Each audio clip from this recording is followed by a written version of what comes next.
Hello my dear students, welcome back to the class. मैं हूं अंबिका सिंह। आप सभी के अपने अकाउंट्स एजुकेटर, आप सभी स्टूडेंट्स का बहुत बहुत स्वागत करती हूं आप ही के अपने फेवरेट चैनल मैग्नेट ब्रेन्स पर, जो आप सभी को प्रोवाइड कराता है 100% free as well as high quality education. बिल्कुल स्टूडेंट्स, यहाँ पर हम आप लोगों को सीबीएसई बोर्ड के अलावा अदर स्टेट बोर्ड के कोर्सेज भी प्रोवाइड कराते हैं, जैसे कि दिल्ली, बिहार, यूपी, एमपी और राजस्थान बोर्ड। यहाँ पर हम आप लोगों को इंग्लिश मीडियम के अलावा हिंदी मीडियम के कोर्सेज भी अवेल कराते हैं। तो यदि इंग्लिश मीडियम की बात करूँ तो from class KG to class 12 आप लोगों को इंग्लिश मीडियम के कोर्सेज मिल जाएंगे, और हिंदी मीडियम के फ्रॉम क्लास 6 टू क्लास 12 हम आपको कोर्सेज प्रोवाइड कराते हैं। और बेटा ई बुक्स और ई नोट्स अवेल करने के लिए लिंक दिया हुआ है नीचे डिस्क्रिप्शन बॉक्स में, आप चेक कर सकते हैं और आराम से अवेल भी कर सकते हो। और यदि मैं बात करूं चैनल की, तो आप सभी जानते हैं मैग्नेट ब्रेन्स एकमात्र इंडिया का ऐसा चैनल है जो आप लोगों को high quality education absolutely free of cost में प्रोवाइड कराता है। तो बस घर बैठे बैठे ऑनलाइन मोड में आप फ्री एजुकेशन का बेनिफिट ले सकते हैं। Full and complete organise course आपको मिल जाएगा, और वो भी काफी सारे प्रैक्टिस क्वेश्चंस के साथ। तो बस करना क्या है, आप लोग को चैनल को सब्सक्राइब करना है, तो फटाफट से चैनल को सब्सक्राइब कर दीजिएगा। बाकी आइए फिर आज के अमेजिंग और इंटरेस्टिंग सेशन की शुरुआत करते हैं। फटाफट से आज की क्लास को स्टार्ट करेंगे। उससे पहले बेटा लाइक और शेयर जरूर कर देना। तो आज हमको क्या देखना है, हमारा जो क्लास 11th अकाउंटेंसी है, जिसमें हम लोग चैप्टर नंबर 9 लेजर जो हमारा चैप्टर है, इसका आज हम क्विक रिवीजन करने वाले हैं। बिल्कुल चैप्टर हम लोगों ने डिटेल में पढ़ लिया है, now it's time to revise it very quickly. तो हम लोग विद इन 15 to 20 मिनट्स इस पूरे चैप्टर को रिवाइज करेंगे। सो आर यू गाइज रेडी? और यदि रेडी हो तो बेटा लाइक और शेयर जरूर कर देना। तो फटाफट से लाइक शेयर हो जाए। फिर आइए शुरू करते हैं आज का सेशन, जिसमें हम लोग क्विक रिवीजन करने वाले हैं लेजर का। चलिए so what do you mean by ledger? Ledger होता क्या है? पिछला जो चैप्टर जर्नल वाला था, जर्नल में हम लोगों ने देखा कि जर्नल एक ऐसी बुक होती है जिसमें बिजनेस के जो भी ट्रांजैक्शंस है वो सबसे पहली बार रिकॉर्ड किए जाते हैं, तो वो जर्नल बुक होती है। अब जर्नल बुक में हम लोगों ने बहुत सारी एंट्रीज तो कर दी, डे टू डे बेसिस पे जैसे जैसे चीजें होती गई वैसे वैसे हम रिकॉर्ड करते गए। अब बन जाता है एक बहुत ही बड़ी सी, एक बहुत ही मोटी सी हमारी बुक बन जाती है जर्नल बुक। अब यदि उसमें सपोज करिए कि सिर्फ आपको कैश के ट्रांजैक्शन चाहिए, सिर्फ परचेज के चाहिए, या फिर सिर्फ आपको सेल्स के चाहिए, तो यदि आपको कोई भी एक पर्टिकुलर अकाउंट से रिलेटेड यदि इंफॉर्मेशन चाहिए, तो यदि आप जर्नल बुक में ढूंढने बैठोगे तो भैया एक एंट्री मिलेगी, इस पेज पे एक एंट्री, उस पेज पे एक एंट्री, उस पेज पे। क्योंकि जर्नल में कोई भी चीजें सिस्टमैटिक नहीं होती, सिस्टमैटिक होती है लेकिन वो डेट वाइज होती है।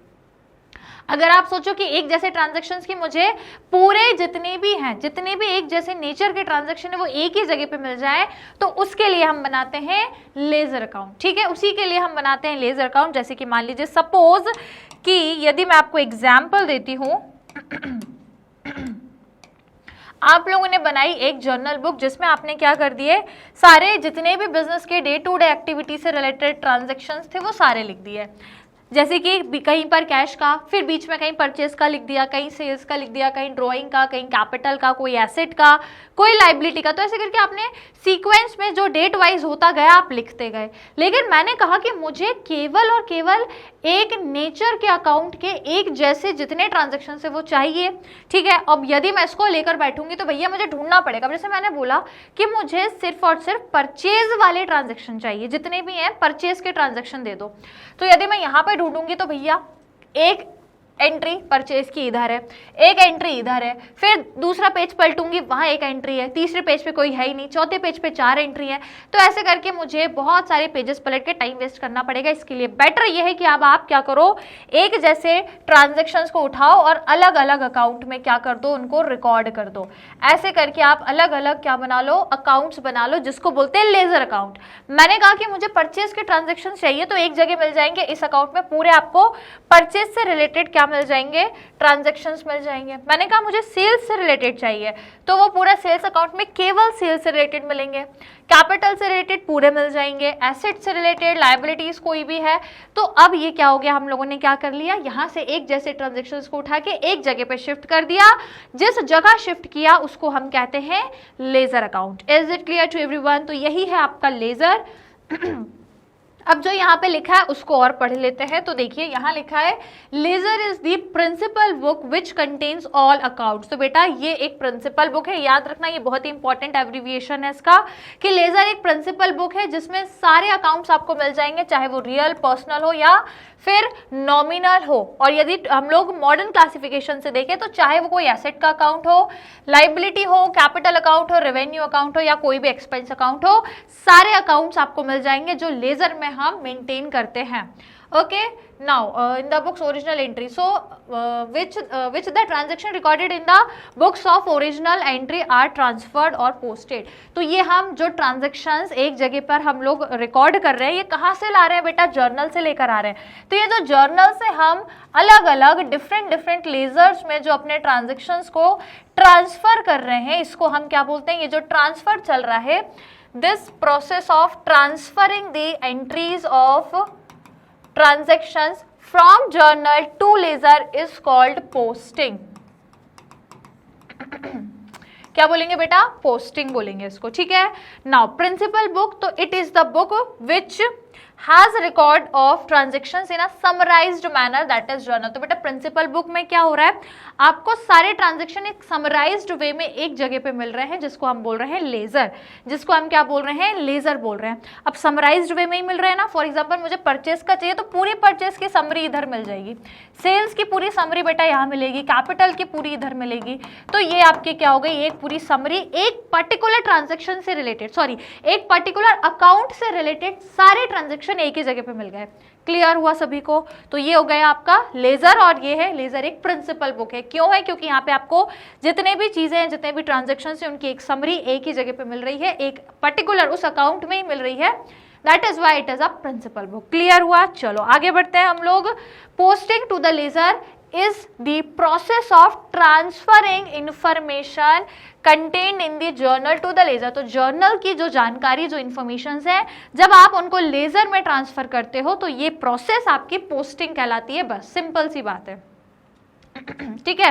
Now utility of ledger. अब लेजर की इंपॉर्टेंस या यूटिलिटी क्या है? तो देखिए, being the principal book of accounts, a ledger contain, तो ये एक प्रिंसिपल बुक है, तो a ledger contain all the information regarding various accounts. तो बेटा एक लेजर अकाउंट में आपको सारी इंफॉर्मेशन मिल जाती है अलग अलग अकाउंट्स की।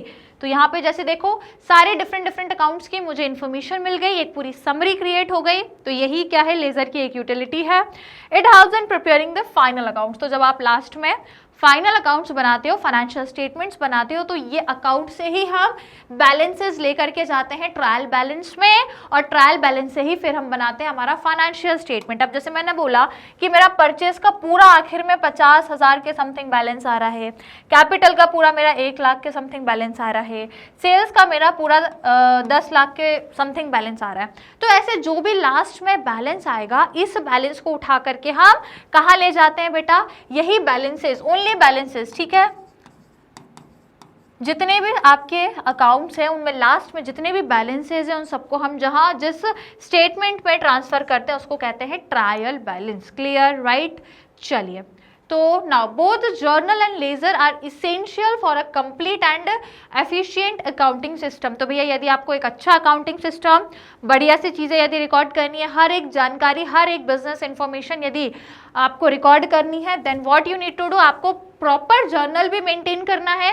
बिजनेस के डे टू डे में जितने ट्रांजेक्शन्स हो रहे हैं सबको डेट वाइज आपको रिकॉर्ड करते चलना है।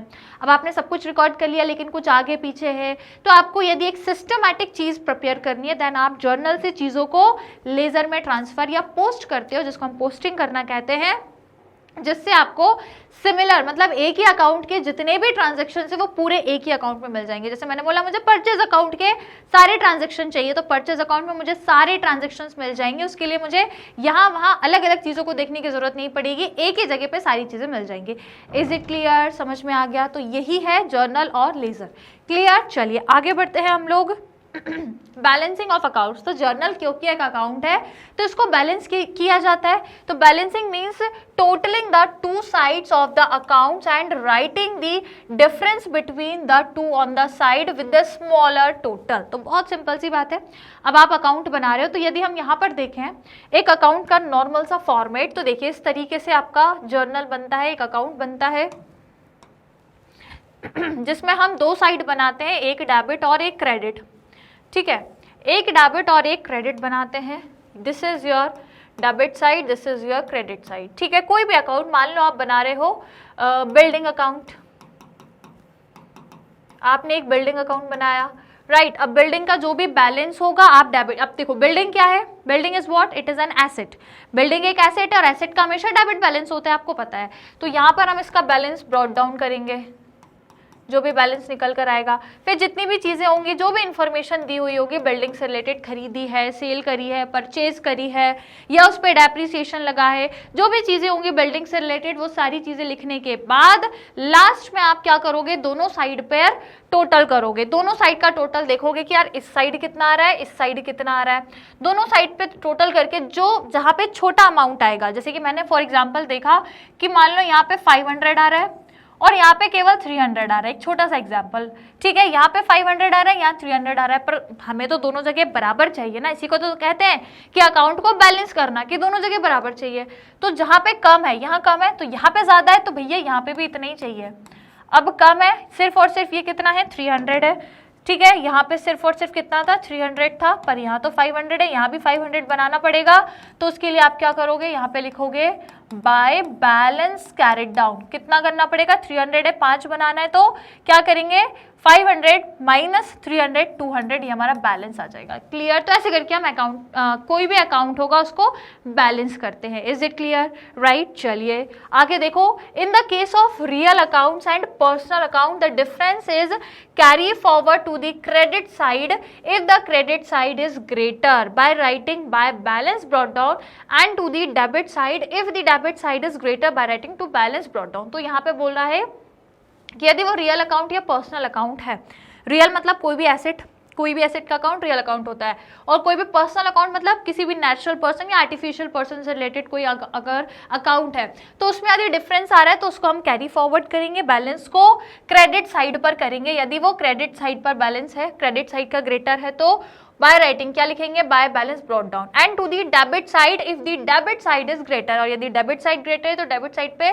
Bye writing to balance brought down. Clear. आगे, personal account and real account are balanced but nominal accounts are closed at the end of period by transferring them to trading account और profit and loss account. तो बेटा सिर्फ हम किन accounts को balance करते हैं, याद रखना पर्सनल और रियल अकाउंट, क्योंकि ये दोनों अकाउंट ऐसे हैं जो आपके अगले साल भी कंटिन्यू करते हैं। अब जैसे कि मैंने यहाँ पे आपको एग्जांपल दिया था बिल्डिंग का, तो भाई बिल्डिंग ऐसे थोड़ी है साल खत्म तो बिल्डिंग सब बेच बाच के खत्म करना है, अगले साल भी तो रहेंगे ना हम लोग उसी बिल्डिंग में, हमारा जो बिजनेस है उसी बिल्डिंग में चलेगा, तो उस बिल्डिंग को कंटिन्यू करेंगे ना, कंटिन्यू करेंगे। दैट इज उसका बैलेंस हम लोग देखेंगे कि नेक्स्ट ईयर पे कितना बैलेंस हम लोग लेकर जाएंगे, नेक्स्ट ईयर कितना बैलेंस लेके जाएंगे, राइट। तो केवल पर्सनल और रियल अकाउंट ही रहेंगे।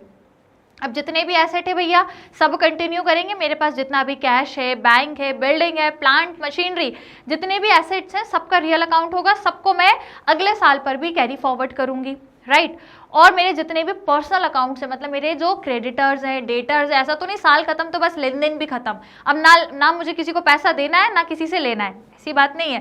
साल खत्म लेकिन जो लेन देन है वो अगले साल भी रहेगा। अब जैसे किसी से अगले साल पैसे लेना था तो उससे अगले साल ही तो पैसा लेंगे, तो इसीलिए जितने भी पर्सनल अकाउंट्स हो गए, डेटर, बैंक अकाउंट हो गया, डेटर अकाउंट, क्रेडिटर अकाउंट, इन सबको भी कंटिन्यू करते हैं। लेकिन जो बेटा नॉमिनल अकाउंट है इनको हम क्लोज कर देते हैं। नॉमिनल मतलब इनकम और एक्सपेंसेस वाले जो अकाउंट्स हैं हमारे, इनको क्लोज कर देते हैं हम, क्योंकि जितने भी हैं हम ये कंसिडर करते हैं कि हम इनको इसी साल के खर्चे और इनकम्स जो भी इनको इसी साल पे कर रहे हैं, राइट। तो ये आपका हो गया balancing of an account. Clear हुआ सभी को।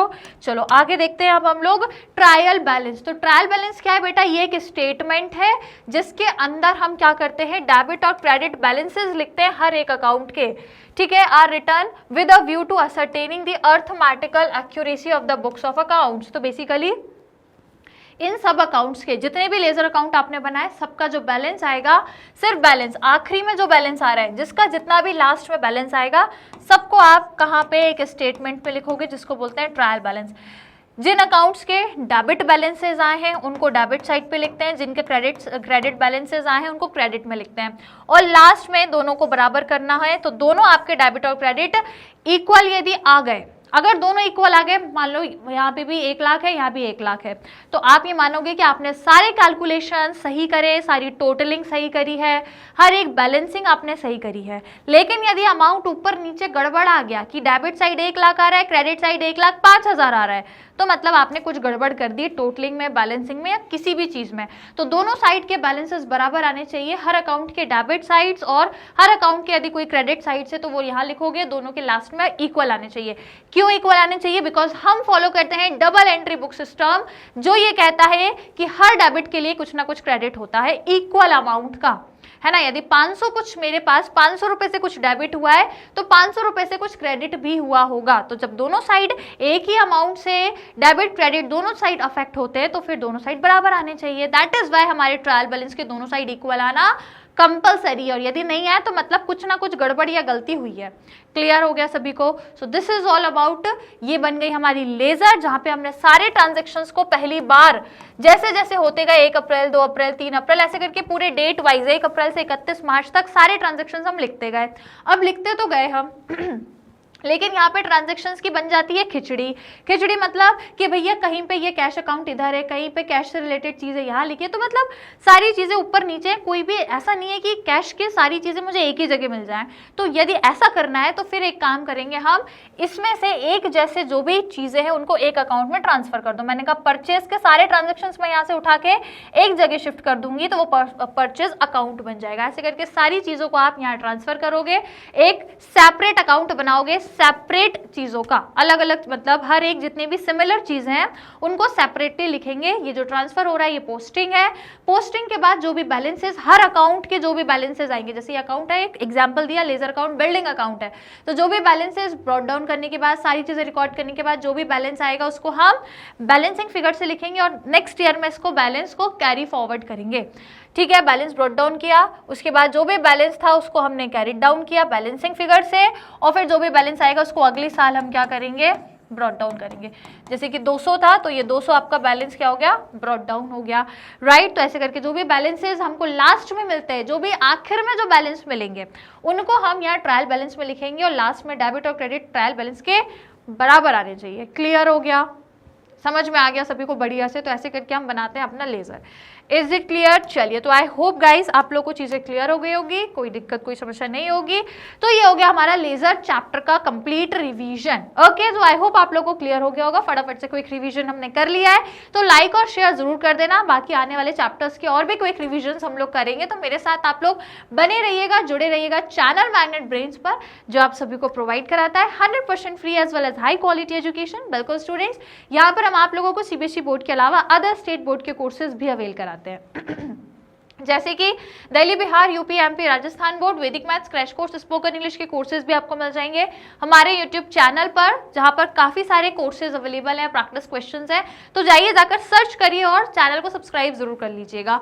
मोबाइल ऐप डाउनलोड कर सकते हो, अदरवाइज वेबसाइट पर भी कंप्लीट कोर्सेज अवेलेबल हैं, आप आराम से एक्सप्लोर कर सकते हैं। ई बुक्स, ई नोट्स के लिए बेटा लिंक दिया है नीचे डिस्क्रिप्शन बॉक्स में, आप चेक कर सकते हैं। और यदि आप अदर सोशल मीडिया प्लेटफॉर्म जैसे YouTube, Facebook, Instagram, Twitter, WhatsApp पर है तो यहाँ पर आप हमें फॉलो करके अपनी लर्निंग को और भी इंटरेस्टिंग बना सकते हैं, तो जरूर से फॉलो करिएगा। फिलहाल सेशन को लाइक शेयर कर देना और चैनल को सब्सक्राइब कर देना। मिलेंगे नेक्स्ट सेशन में। Till that take care, bye bye and keep learning.